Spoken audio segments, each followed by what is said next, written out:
नमस्कार दोस्तों, कलयुग के चमत्कार संतों की वाणी में आप सबका स्वागत है। दोस्तों, अभी तक हम सुन चुके हैं 22 अध्याय तक कार्तिक महात्म्य के। अब इस वीडियो में हम 23वां और 24वां अध्याय दोनों सुनेंगे। अभी तक हमने जाना कि एक तरफ शुरुआत में भगवान श्री कृष्ण भक्ति स्वरूप माँ सत्यभामा को इसे सारी कथा बताते हैं, यानी कि कार्तिक का महात्म, कि कार्तिक दान से क्या क्या लाभ होते हैं साधक को। एक तरफ शौनक आदि ऋषि को सूत जी बता रहे हैं और एक तरफ नारद जी राजा पृथु को बता रहे हैं।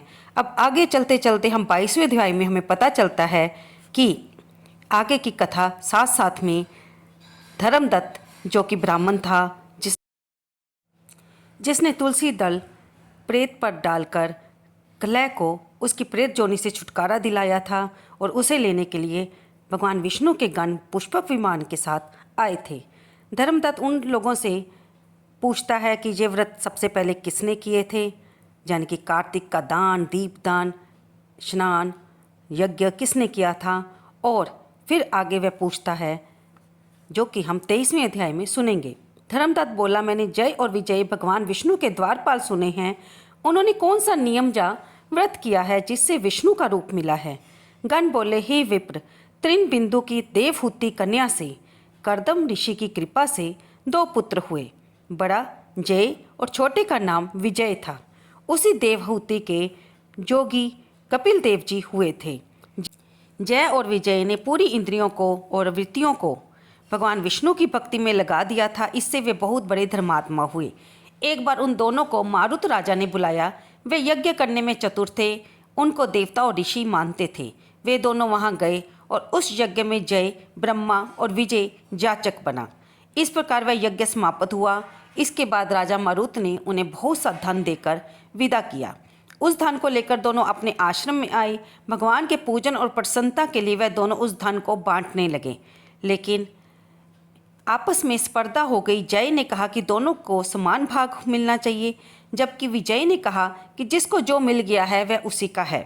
फिर जय अपने मन में दुखी हुआ और उसने विजय को श्राप दिया कि तू प्राप्त धन को मुझे नहीं देना चाहता है, इसलिए तू ग्राह बन जा।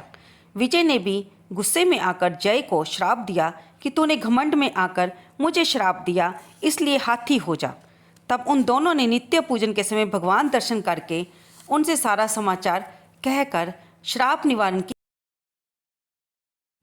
दोस्तों, हम अपनी कथाओं में भगवान की लीलाओं में आपको बार बार यही बताते हैं कि ये सब जब विद्वान पुरुष भी एक दूसरे को श्राप दे बैठते हैं तो ये सब देवीय इच्छा से ही होता है, क्योंकि भगवान उनकी बुद्धि को थोड़ा सा फेर कर कोई लीला करवाना चाहते हैं, ताकि भक्तों को भगवान की महिमा के बारे में पता चले। और जब ये दोनों गण भगवान की इतनी स्तुति करने के बाद भी घमंड में आ गए और पैसे के लालच में एक दूसरे को श्राप देने लगे, तो इसे हम देवीय इच्छा ही तो कहेंगे ना। अब सुनते हैं आगे। वे दोनों भगवान से बोले कि हम आपके भगत हैं, हम ग्राह और गज की जोनी में कैसे जाएंगे। हे कृपा सिंधु, हमसे बहुत बड़ी गलती हो गई, इस शाप से हमारा उद्धार कीजिए। तब भगवान विष्णु बोले कि मेरे भक्तों की वाणी कभी असत्य नहीं होती और मैं उसको कभी नहीं लौटा सकता। एक बार मैं प्रहलाद के लिए खंबे से प्रकट हुआ था, फिर अम्बरीश के कहने से मैं इन अवतारों में प्रकट हुआ। अब तुम दोनों अपने कहे हुए शापों को भोगो और फिर मेरे रूप को पाओगे, मैं ही तुम्हारा उद्धार करूंगा। ये कहकर भगवान अंतर ध्यान हो गए। गण आगे बोले कि वे दोनों ग्राह और गज बनकर कार्तिक पूर्णिमा के दिन गंडकी में स्नान करने के लिए गए। उस समय शाप के कारण को याद करके ग्राह ने गज का पैर पकड़ लिया। ग्राह से पकड़े उस हाथी ने पूरी ताकत लगा ली, लेकिन वह अपने आप को छुड़ा ना पाया। उसका सारा परिवार पहले तो जोर लगाता रहा, लेकिन बाद में उसे छोड़कर चला गया। जब ग्राह ने हाथी को आधे से भी ज़्यादा पानी में खींच लिया, तब हाथी ने भगवान को याद करते हुए अपनी सूंड से पास पड़े हुए एक फूल को तोड़ा और उसे भगवान विष्णु का ध्यान करके उन पर चढ़ा दिया। जैसे ही हाथी ने भगवान विष्णु का ध्यान किया, उसी समय शंख चक्र गदाधारी विष्णु भगवान प्रकट हो गए और उन्होंने चक्र से ग्राह को मारकर उन दोनों का उद्धार कर दिया और अपना रूप देकर वैकुंठ ले गए। नारद जी आगे बोलते हैं कि इस प्रकार धर्मदत्त को समझाकर वे गण विमान में बैठकर कलह समेत वैकुंठ धाम को चले गए। धर्मदत्त ने भी अपनी पूरी जिंदगी विश्वास युक्त होकर उस व्रत को किया और मरणोपरांत दोनों स्त्रियों के साथ वैकुंठ को गया। इसलिए इस वृतांत को जो प्राणी भी सुनता है और सुनाता है, वह भगवान की कृपा से विष्णु के समीप देने वाली भक्ति को प्राप्त करेगा। यहाँ पर दोस्तों हमारा 23वां अध्याय समाप्त होता है। अब चलते हैं हम 24वें अध्याय में। राजा पृथु बोले, हे नारद, कृष्णा वेणी के तट से शिव और विष्णु के गणों ने वेश्यों के शरीर से कलह निकाली थी, वह आपने हमें बताया। अब ये बताइए कि ये नदियों का प्रभाव है कि उस क्षेत्र का? हे धर्मज्ञ, इसमें हमको बड़ा संदेह है। तो दोस्तों यहाँ पे हमें पता चल रहा है कि हमारे सभी संदेहों को ये शास्त्रों की बातें ही और विद्वानों के मुंह से कही हुई बातें ही दूर करती हैं, क्योंकि ये सभी संसारी मनुष्यों का एक प्रश्न होता है कि ये नदियाँ क्या इतनी पवित्र हैं कि ये प्रेत जोनी से भी हमें छुटकारा दिलाती हैं। आइए सुनते हैं आगे। क्योंकि जहाँ पे कोई धर्म पीठ या सिद्ध पीठ होता है, वहाँ पे उसके चारों तरफ दूर दूर तक उस क्षेत्र का, उस पॉजिटिव एनर्जी का, सकारात्मक ऊर्जा का प्रभाव होता है। उसी प्रकार पवित्र नदियों में भी भगवान का स्नान दान करने से उसका जो प्रभाव होता है और भी ज़्यादा बढ़ जाता है और पुण्य भी बढ़ जाता है।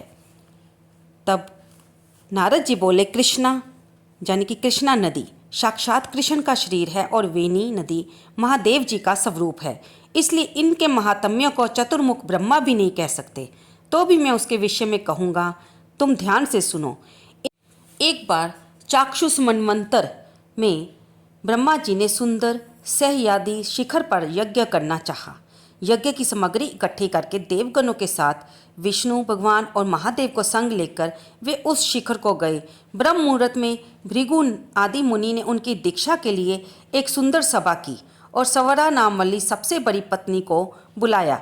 वह धीरे धीरे आई और जब समय पर ना पहुंच सकी, तब भृगु ने विष्णु से कहा, हे विष्णु, आपके बुलाने पर भी स्वरा नहीं आई, मुहूर्त बीता जा रहा है, अब दीक्षा विधि कैसे संपन्न होगी? तब श्री भगवान कृष्ण बोले कि जो शीघ्र स्वरा नहीं आती है तो यहाँ पर गायत्री की दीक्षा कर लेनी चाहिए। क्या इस पवित्र कार्य में ये उनकी स्त्री है? नारद ने कहा, शिवजी ने विष्णु के वचन को मान लिया। भृगु के इस वचन को सुनकर गायत्री को ब्रह्मा के दक्षिण भाग में बिठाकर दीक्षा विधि को प्रारंभ किया। भृगु जी दीक्षा विधि कर रहे थे कि सवरा भी यज्ञ स्थल पर आ गई और गायत्री को ब्रह्मा जी के साथ देखकर सोत की ईर्ष्या से वह क्रोधित होकर बोली, यहाँ पर अयोग्य का पूजन होता है, वो पूज्यों का पूजन नहीं होता। वहाँ पर दुर्भिक्ष, मृत्यु, भय, ये तीनों वस्तुएं होती हैं। ये जो दक्षिण भाग में मेरे आसन पर बैठी है, इससे गुप्त नदी बनेगी जो कि अदृश्य रहेगी, और मेरे आसन पर तुमने दूसरी बिठा दी है, सो तुम भी जड़ बनकर नदी हो जाओगे। कहने का अभिप्राय ये कि जब स्वरा आई तो वह अपने आसन पर गायत्री को देखकर बहुत ही क्रोधित हुई। उसने गायत्री को भी श्राप दिया कि वह अदृश्य नदी बन जाए, और उसने देवताओं को भी श्राप दिया कि क्योंकि उन्होंने सब ने मिलकर बिठाया है उसके आसन पर गायत्री को, इसलिए वे सब जड़ बनकर नदी बन जाएंगे। अब तो देवताओं में हाहाकार मच गया। उन्होंने स्वरा से प्रार्थना की, हे देवी, आपने जो हम ब्रह्म आदि सभी को श्राप दे दिया है, अगर हम जड़ी भूत नींद नदी बन जाएंगे तो ये तीनों लोक नष्ट हो जाएंगे। ये श्राप आपने बिना विचार के दे दिया है, इसलिए इसे वापस ले लो। तब स्वरा बोली, हे देवताओं, तुमने यज्ञ के आदि में गणेश जी का पूजन नहीं किया, इसी के कारण मेरे क्रोध से ये विघ्न पैदा हुआ है। मेरी बात सही होगी, ये झूठ नहीं हो सकती। तुम सब अपने अंशों से जड़ीभूत होकर नदी स्वरूप में बहोगे और हम दोनों सोत भी नदी बनकर पश्चिम की तरफ बहेंगी। नारद जी बोले, स्वरा के ऐसे वचन सुनकर ब्रह्मा, विष्णु, शिव ये तीनों सभी जड़ीभूत होकर अपने अपने अंश से नदी बन गए। तब विष्णु भगवान से कृष्णा नदी, भगवान शिव से वेणी नदी और ब्रह्मा जी से कुमुदनी नदी पैदा हुई। ये सब अलग अलग नदी रूप में पैदा हुए। कृष्णा और वेणी के उपाख्यान को जो मनुष्य सुनेगा और सुनावेगा, उनको उनके दर्शन और स्नान का फल मिलेगा।